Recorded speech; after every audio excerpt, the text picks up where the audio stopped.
உன்னால் முடியும் என நினைத்து அனைத்து செயல்களையும் செய். வெற்றியோ தோல்வியோ அது உனக்கானது மட்டும்தான். உன் எண்ணங்களை உயர்வாய் வைத்துக்கொள். நீ சிந்திப்பதைப் போலவே பல பேர் சிந்திக்க வாய்ப்புள்ளது.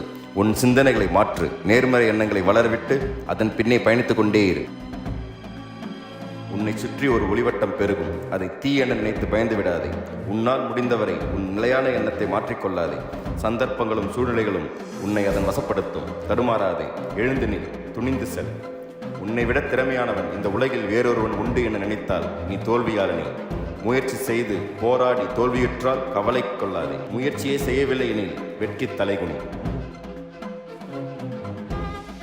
உன் தோல்வியை கண்டு ஒருவன் சிரிக்கிறான், கிண்டல் செய்கிறான் என்றால் அவனை உன் நண்பனாக்கிக்கொள்.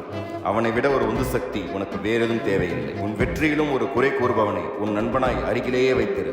அடுத்த முறை அந்த ஒரு குறையும் இல்லாமல் உன் வெற்றி பூரணமாகும். உன் புகழை உன்னிடமே வந்து புகழ்பவனையும் உன் குறைகளை மற்றவிடம் சென்று கூறுபவனையும் என்றும் நம்பாது. உன் புகழை மற்றவிடம் கூறி உன் குறைகளை உன்னிடமே கூறுபவனை என்றும் விட்டுவிடாது. அவனும் உன் வெற்றிக்கான ஆயுதம்தான். கனவுகளை தொலைத்த பின் வாழ்க்கை எதற்கு? வாழ்ந்து என்ன செய்ய போகிறாய்? கனவுகளை உயிர்த்தெழச் செய். உன் ஒவ்வொரு செயல்களும் உன்னிலிருந்தே தொடங்குகிறது. அதை நல்லதாய் தொடங்கு. தான் செதுக்கிய சிலையை தானே உடைத்து நாசப்படுத்த யாருக்கும் தோன்றாது.